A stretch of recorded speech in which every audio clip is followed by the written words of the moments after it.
우리 구루터기 공동체가 하나님이 기뻐하시는 참 소망의 공동체가 되기를 주의 이름으로 축복합니다. 주후 64년에 초대 그리스도인들에게 잊을 수 없는 그런 한 해였습니다. 64년 7월 19일에 로마에 대화재가 일어나게 됩니다.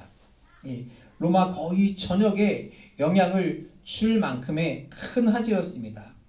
화재가 진압된 후에 여기저기 널려진 이 폐허의 잿더미가 로마 시민들의 마음을 황폐하게 만들었고요.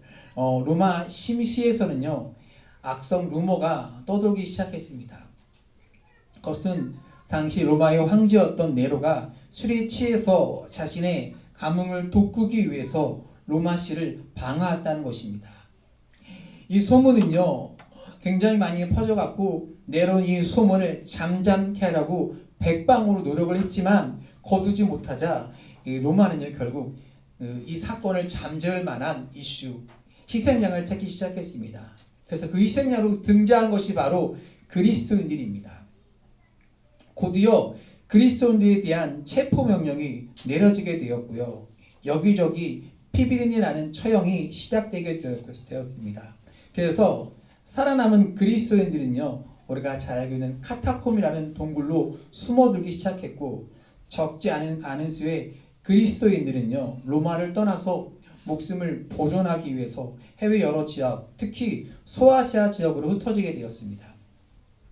학자들 사이에 약간의 이견이 존재하지만 베드로 전서는요, 이때를 전후해서 쓰여진 서신이라고 이야기하고 있습니다.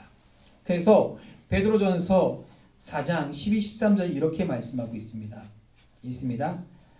사랑하는 자들아, 너희를 연단하려고 오는 불시험을 이상한 일 당하는 것 같이 이상히 여기지 말고 오히려 너희가 그리스도의 고난에 참여하는 것으로 즐거워하라. 이는 그의 영광을 나타나실 때에 너희로 즐거워하고 기뻐하게 하려 함이라. 자, 그리고 이어서요, 이 시험을 얘기하면서 베드로전서 1장 1절은요, 서두에 뭐라고 얘기하고 있냐면 수신자가 누구인지를 주목해 보십시오. 예수 그리스도의 사도 베드로는 본도, 갈라디아, 갑바도기아, 아시아와 비두니아에 흩어진 나그네라고 이야기하고 있습니다. 지금 수신자를 얘기하는 거예요. 누구에게 편지를 쓰고 있는지, 곧 신앙의 박해로 말미암아 흩어진 그리스도의 공동체를 격려하기 위해서 이 베드로 전서가 쓰여지게 된 것입니다. 그래서 이 편지의 주제는요, 커다란 주제는 희망입니다. 이런 핍박과 고난과 어둠 속에서도 우리 그리스도인들은 예수 그리스도를 말미암아 희망을 가지고 살아야 한다는 메시지를 베드로 전서에 담고 있는 것입니다. 우리가 예수 그리스도를 믿으면서 경험하는 수없이 많은 고난, 그 고난에도 불구하고요, 교회는 여전히 세상에 주변 사람들에게 희망을 주는 그러한 공동체가 되어야 한다는 것입니다. 그래서 우리 구루터기 공동체가 오늘 말씀의 제목처럼 소망의 공동체가 되어서 세상은 어렵고 좌절하고 힘들고 문제가 있지만 그런 낙담한 사람들, 문제가 있는 사람들에게 예수 그리스도의 복음을 말미암아 우리 교회가 이 지역에 소망을 전해줄 수 있는 그런 공동체가 되어야 하는 것입니다. 절망 속에 있는 우리 이웃들에게 확실한 희망을 줄 수 있는, 교회 가면 예수를 믿으면 살아날 수 있다는, 희망을 품을 수 있다는 그런 확신을 여러분들이 줘야 하는 것입니다. 베드로가 이 편지를 썼던 1세기와 오늘은 살아가는 21세기는요, 분명히 다른 시대인 것은 분명합니다. 우리가 2020년 코로나를 시작으로 말미암아 참 많은 사람이 힘든 시기들, 아픈 시기, 어려운 시기들을 보내고 있습니다. 코로나 여파로 지금도 많은 어려움을 보내고 있고요. 우리의 희망을 위협하는 세계적인 어려운 갈등들, 특히 우크라이나와 러시아의 전쟁을 통해서 파생된 많은 경제적인 문제들, 민족과 민족 간의 이데올로기의 갈등들, 그리고 기독교에 대한 핍박과 탄압들, 세계 도처에서 이런 것들이 기승을 부리고 있습니다. 그 우크라이나 러시아의 전쟁 가운데 국제전세가 어려움을 속에서 물가는 많이 오르고요. 그리고 내년의 경제 지표들도요, 정말 많이 좋지 않은 예측들을 내어놓고 있는 정말 어둡고 힘든 시대를 우리들은 살아가고 있습니다. 어떤 학자는 IMF가 지금 경제 현실이 어렵다고 이야기하고 있습니다. 사람들 속에 희망이 사라지고 미래가 보이지 않는 낙담하는 이때에 희망은요, 이 소망은 많은 사람이 여전히 갈구하는 그러한 목표입니다.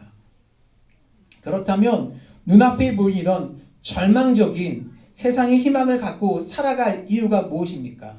이런 절망적인 세상에서 우리가 희망을 갖고 살아갈 이유는 무엇 때문일까요? 오늘 성경이 우리에게 이렇게 말씀하고 있습니다.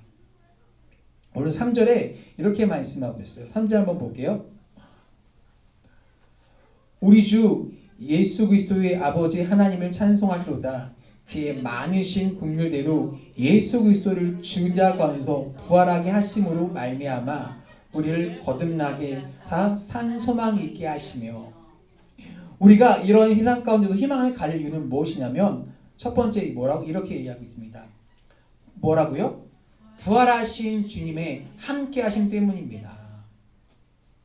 여러분, 우리 믿는 그리스도인에게서 가장 희망, 소망을 생각할 수 있는 사건이 무엇이냐면 우리가 주님을 만나는 사건이며, 이것은요 우리 인생의 희망, 소망의 여러분 시작인 것입니다. 왜냐하면 우리를 찾아오신 그 주님은요, 우리 인생의 최대의 절망이 죽음과 사망 권세를 이기고 부활하신 분이기 때문입니다. 그 부활하신 주님이 우리와 함께하기 때문에 우리는 우리가 처하는 낙담과 절망 속에서도 희망을, 소망을 잃지 말아야 한다는 것입니다. 여러분, 우리가 세상을 살아가다가 수없이 많은 사람을 만납니다. 우리를 돕는 사람, 정말 높으신 분, 대통령, 그 사람을 만난다 한들 여러분 인생에 무엇이 바뀔 수 있겠습니까? 그런데 술에 취한 사람이, 폐인이, 삶의 희망을 놓았던 사람들이 예수 그리스도를 만나면 그 인생이 바뀌고 새 소망을 가지고 일어난다는 것입니다. 그 부활하신 주님이 내 인생의 주인으로 영접하는 순간 우리는요 새로운 생명을 선물로 받게 되고요, 그 결과로 우리는 새롭고 산 소망, 살아있는 소망을 소유하게 된다는 사실입니다. 그것이 바로 읽었던 3절의 증언인 것입니다. 우리를 향하신 하나님 아버지의 그 긍휼하심 때문에 여러분, 소망 없이 살고 있는 인생을 불쌍히 여기셨던 그 하나님의 사랑, 그 사랑이 예수 그리스도를 통해서 우리에게 오셔서 우리를 향해서, 나를 위해서, 우리를 향해서 죽으시고 부활하시고 우리에게 여러분의 삶 가운데 찾아오셔서 그 주님 여러분을 만나주셨다는 사실입니다. 우리가 그 예수 그리스도를 나의 구주, 나의 주님으로 영접하는 순간 우리는요 거듭납니다. 새롭게 태어난 사람이 되는 것입니다. 영적으로 다시 새롭게 태어난 사람이 된다는 것입니다.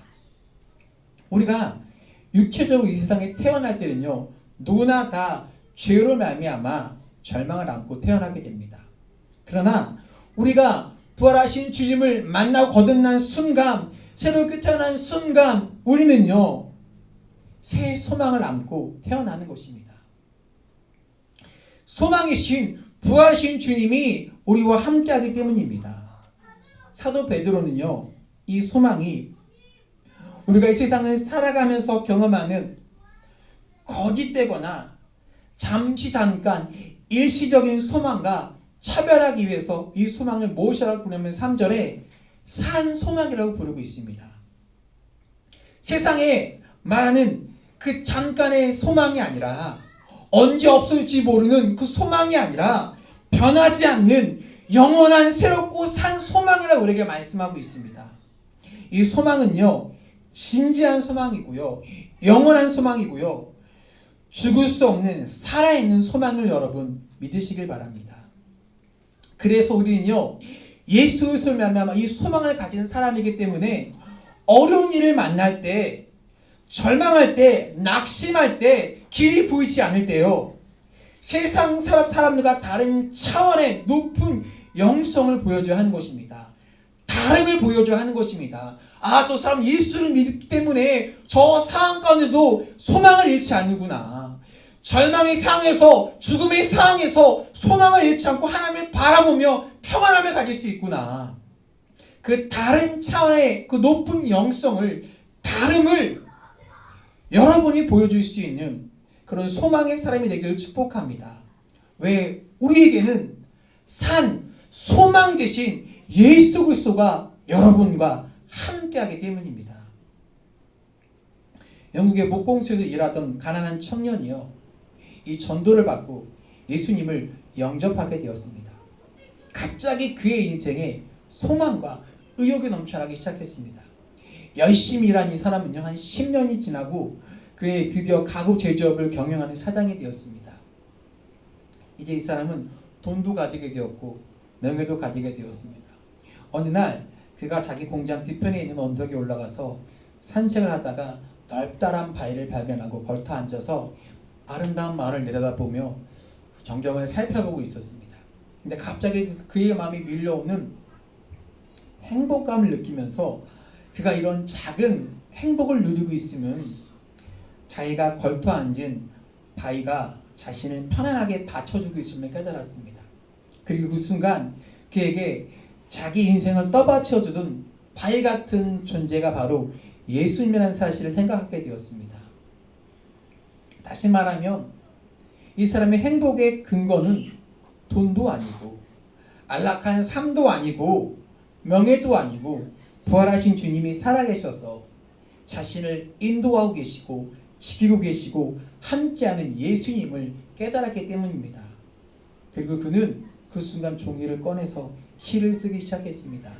이 시가 바로 우리가 처음에 불렀던 이 몸의 소망 무행가. 우리 주 예수뿐일세. 우리 주 예수밖에는 믿으리 아주 없도다. 옛날 찬송가는 굳건한 반석이시니 그 위에 내가 서리라. 그 위에 내가 서리라. 여러분, 이 사람의 고백처럼 굳건한 반석 대신 그 위에 든든히 서나갈 수 있는, 아니 서 있는 여러분이 되기를 주의 이름으로 축복합니다. 여러분과 저도 분명히 부활의 주님을 만나기에 금요일 이 저녁에 나와서 예배하며 기도하는 것입니다. 그 주님이 저와 여러분 가운데 함께 하신다면 우리는요, 그 세상 어떤 것에서도 흔들릴 수 없는 소망의 사람이 된 것입니다. 이제 우리로 교회의 한 지체가 되어 이 땅을 살아가게 하신 그 이유, 이 소망을 이웃들에게 나누기 위함입니다. 그래서 베드로전서 3장 15절에서는요 이렇게 말씀하고 있습니다. 다 같이 볼게요. 예, 읽겠습니다.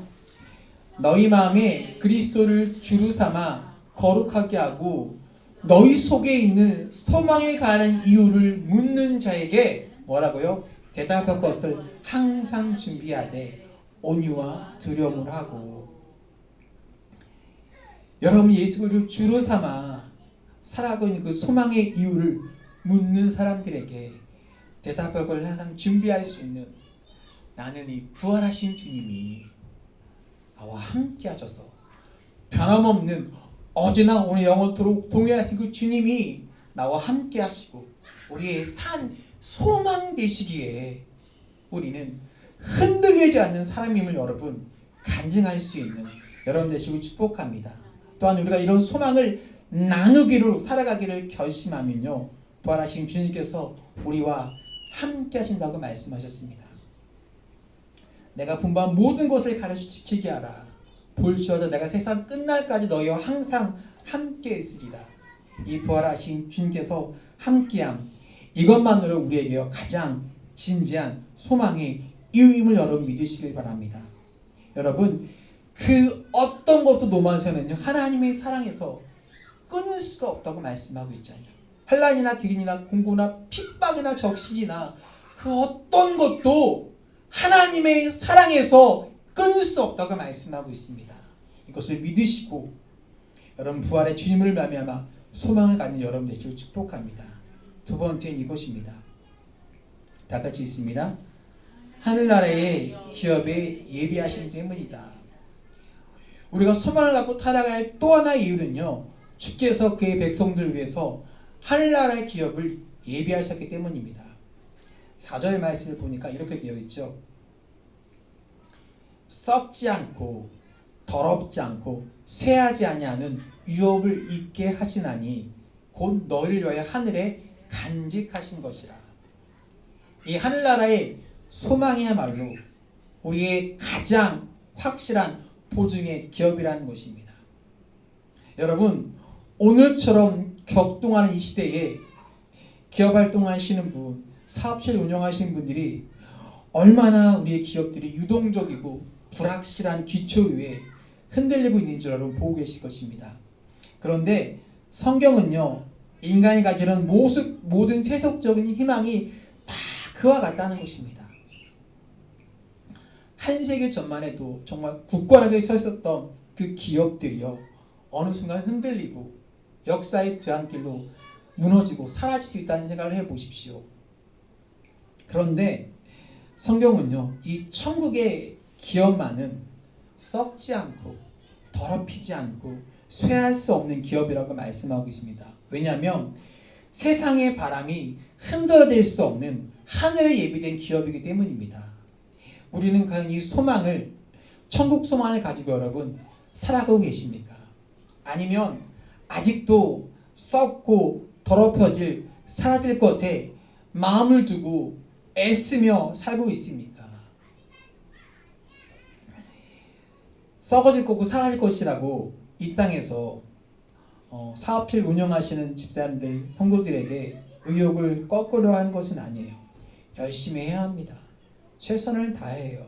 그러나 궁극적인 소망만은 거기에 두어서는 안 된다는 것입니다. 오히려 소망을 이 땅에 두지 않은 분들이 기업을 운영하신다면 훨씬 더 욕심 없이 더 성배의 정신으로 기업을 잘 이끌 수 있을 것입니다. 아까 찬송가 지었던 그 에드워드 모트라는 분이 그랬습니다. 그러니까 천국 소망을 가지고 욕심 없이 과거를 운영하다 보니까 기업은 점점 더 잘 됐습니다. 그러나 그는 이 천국 소망을 이웃들에게 더 많이 제공하기 위해서 전하고 싶은 열망 때문에 55세에 그는 모든 기업을 정리한 후에 교회를 세웠고요.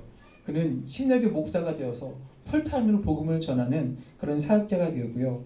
20년 동안 이 복음을 헌신하다가 77세에 그가 평소에 원하던 소원처럼 강단에서 설교하다가 부르심을 받고 소망을 받아 소망으로 천국으로 떠났습니다.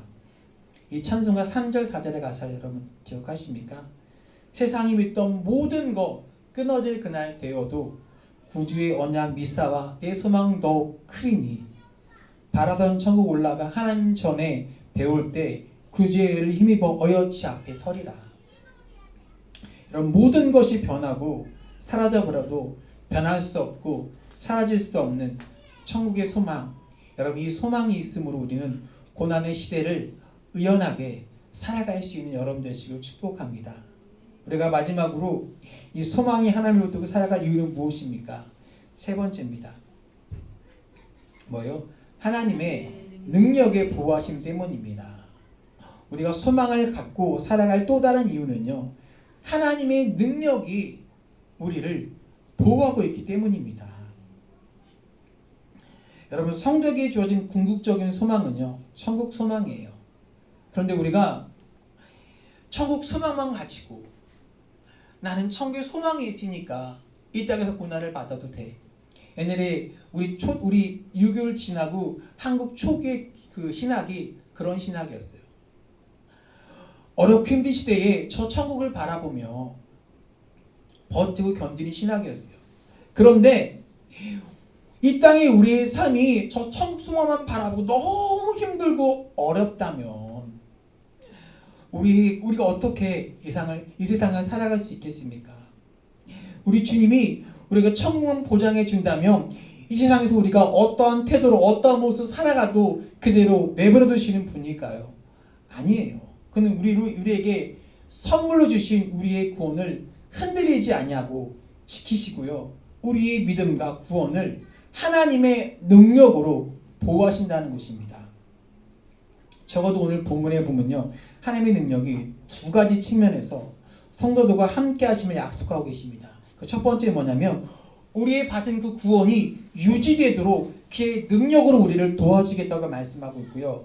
두 번째는요, 우리 시험이나 시련 속에서도 잘 버티도록 그의 능력으로 지켜주시겠다고 말씀하고 계십니다.